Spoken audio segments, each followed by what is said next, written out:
अनादिकाल से देवताओं के लोक में अनगिनत रहस्य छिपे हुए हैं, कुछ ऐसे जिन्हें स्वयं देवर्षि नारद भी नहीं जानते, और कुछ ऐसे जिन्हें जानने की अनुमति केवल उन दिव्य शक्तियों को होती है जो सृष्टि के संतुलन को संभालती हैं। इन्हीं अनकहे रहस्यों में से एक था कालचक्र, जिसे समय का मूल आधार कहा जाता था। ये चक्र न केवल समय को आगे बढ़ाता था, बल्कि पूरे ब्रह्मांड में धर्म अधर्म के संतुलन को बनाए रखता था। लेकिन एक बार देवलोक में अचानक हलचल मच गई। कालचक्र अपनी जगह से थोड़ा सा डगमगा गया था, केवल कुछ इंच, परंतु देवताओं के लिए इसका मतलब था कि न केवल समय बिगड़ सकता था, बल्कि सृष्टि का क्रम भी टूट सकता था। भविष्य और अतीत टकरा सकते थे, और यदि ऐसा होता तो समस्त लोकों का अस्तित्व संकट में पड़ जाता।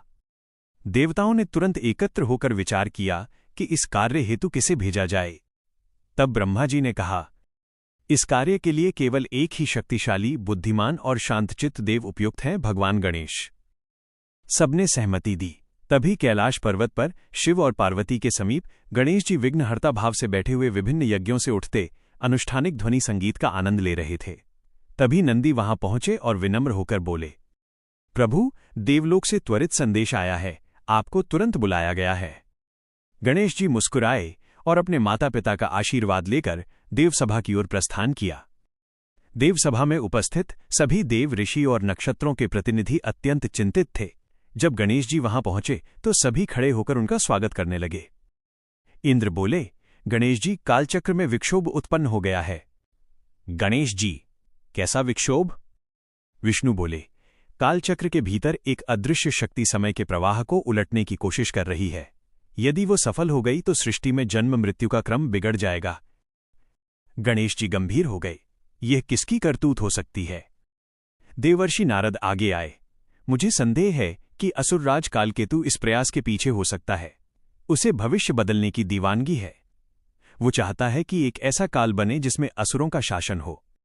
गणेश जी ने दृढ़ स्वर में कहा, यदि ऐसा है तो मैं कालचक्र की रक्षा करूंगा। जहां समय हिलता है वहां विघ्नहर्ता का दायित्व शुरू होता है। कालचक्र किसी साधारण लोक में नहीं था, वो था काललोक, एक ऐसा स्थान जहां समय स्वयं जीवित इकाई की तरह था। वहां अतीत, भविष्य, वर्तमान सब एक साथ बहते थे, परंतु केवल बुद्धिमान ही सही दिशा पहचान सकता था। गणेश जी ने अपने वाहन मूषक राज को संकेत दिया। मूषक बोला, प्रभु, मार्ग कठिन होगा परंतु मैं तैयार हूं। हवा में दिव्य प्रकाश चमका और दोनों काल लोक वैदिक द्वार के सामने पहुंचे, जहां समय के प्रहरी खड़े थे, विशाल, तेजस्वी, त्रिनेत्री, जिनके हाथों में धधकते हुए घंटा और दंड थे। प्रहरियों ने कहा, प्रवेश आसान नहीं, क्योंकि यहां समय ठहरता नहीं, परंतु यदि उद्देश्य कल्याणकारी है तो मार्ग स्वयं खुल जाएगा। गणेश जी के कदम जमीन पर पड़े ही थे कि चारों ओर से घूमती हुई प्रकाश रेखाएं एक चक्र बनाने लगीं। ये था कालरज्जु, वो मार्ग जो सृष्टि की शुरुआत और अंत को जोड़ता था। कुछ ही क्षणों में वे कालचक्र के समीप थे। यह इतना विशाल था कि 10 दिशाएं उसकी परिक्रमा में डूब जातीं।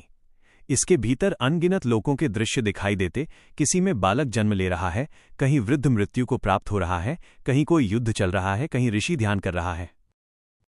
और ठीक उसी क्षण गणेश जी ने चक्र की गूंज को महसूस किया। समय अस्थिर है। एक भयावह, विकृत स्वर गूंजा, गणेश, तुम्हें यहां आने की आवश्यकता नहीं थी।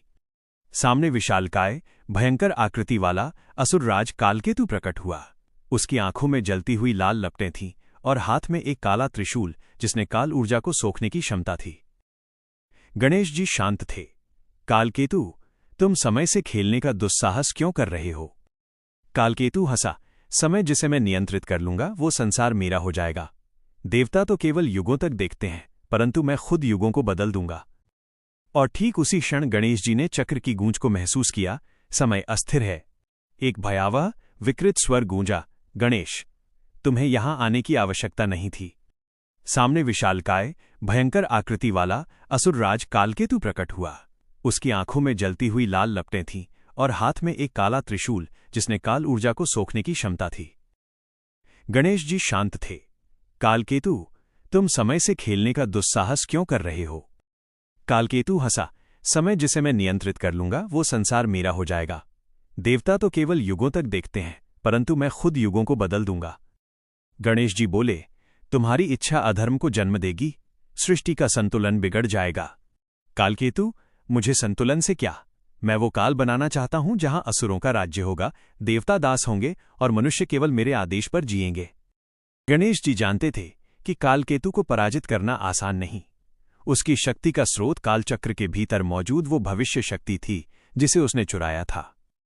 गणेश जी ने निर्णय लिया कि वे सीधे चक्र के भीतर प्रवेश करेंगे। मूषकराज बोले, प्रभु, ये अत्यंत जोखिमपूर्ण है।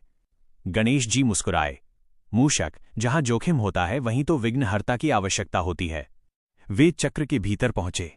वहां समय का सागर था, लाखों भविष्य, लाखों अतीत, वर्तमान की अनगिनत परतें।